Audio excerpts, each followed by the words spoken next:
binantayan ng Teleradyo Serbisyo kahit Sabado at Linggo mula Luzon, Visayas, Mindanao at buong mundo. Headline Ngayon Weekend. Narito na ang mga balita sa Headline Ngayon Weekend.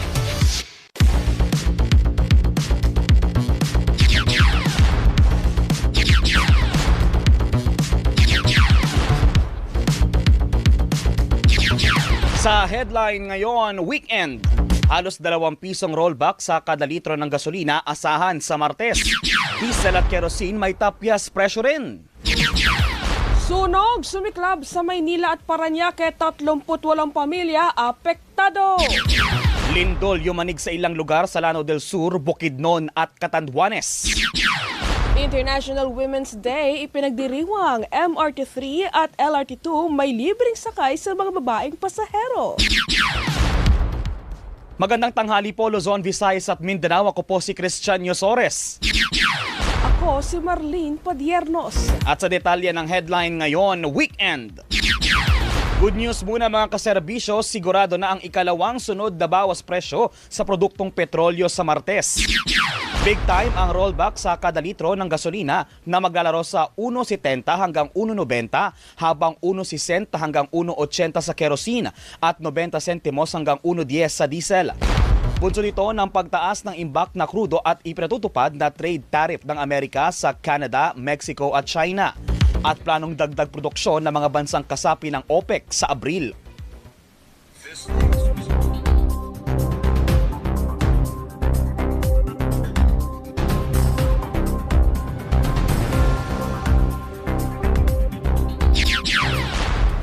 Inirekomenda ng Department of Health na magtayo mga lokal na pamahalaan at establishmento ng mga cooling station sa harap ng sobrang init na panahon. Sa panayang programang Anong Ganap, sinabi ni DOH spokesperson Assistant Secretary Albert Domingo na pinakamabisang paraan ang pagkakaroon ng ventilation na maayos na daloy ng hangin dahil sa sapat na espasyo. Tiniyak din ni Domingo na mas handa na ang mga ospital sakaling magkaproblema sa supply ng kuryente sa tag-init. Hindi laging aircon ng solusyon.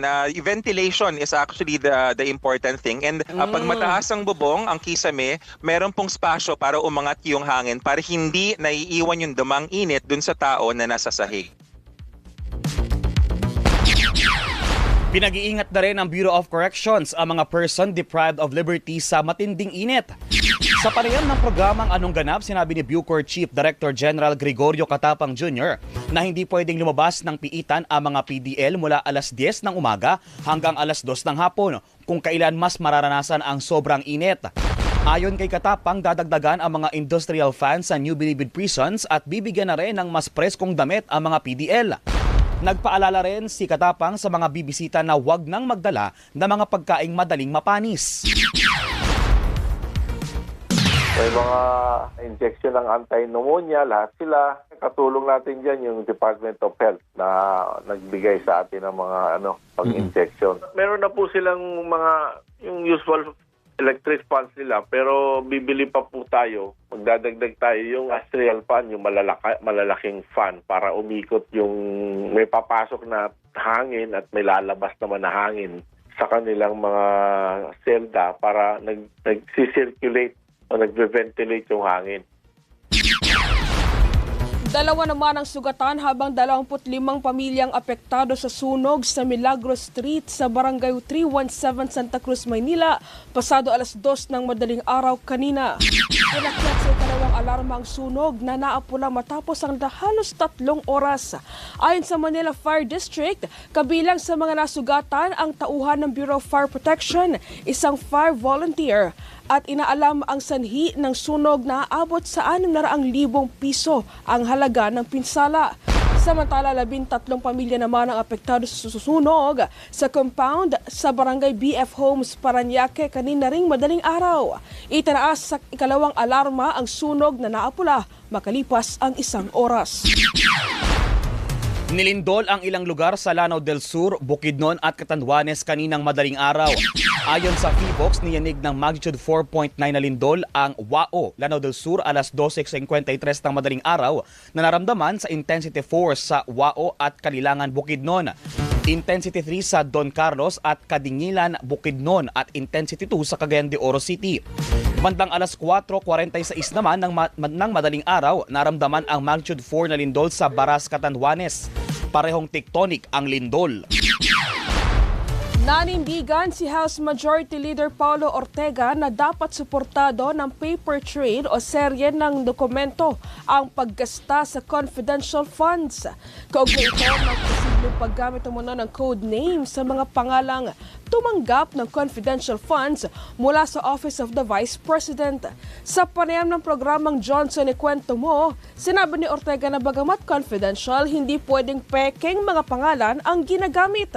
May proseso pa rin anyang sinusunod at dapat ito'y kayang ipaliwanag ng opisina. Matatandaang bukod kay Mary Grace Piatos, lumutang din ang pangalan na Pia Piatos Lim, Renan Piatos at Xiaome Ocho sa mga tumanggap ng confidential funds mula kay Vice President Sara Duterte. Gaya ng mga unang lumutang na pangalan, wala ring birth, death o marriage record ang tatlong bagong pangalan.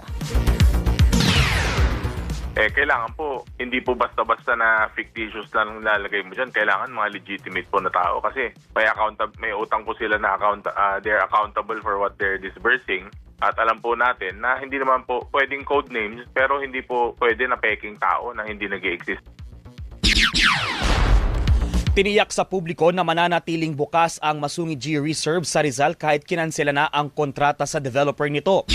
Ayon kay DNR Assistant Secretary Nor Eneran, isa sa mga opsyon ay ibalik muna ang pangangalaga ng kagawaran kapag tuluyan na itong binakante ng Blue Star Construction Development Corporation. Iginiit din ni Eneran na maraming nakitang paglabag sa 2002 Supplemental Joint Venture Agreement para sa pagtatayo ng housing project sa 300 ektaryang lupain dahil sa halip na mga bahay ang itayo, resort at ilang amenities anya ang inilagay. Tiniyak din ng opisyal na may mananagot sa paglabag sa kasunduan.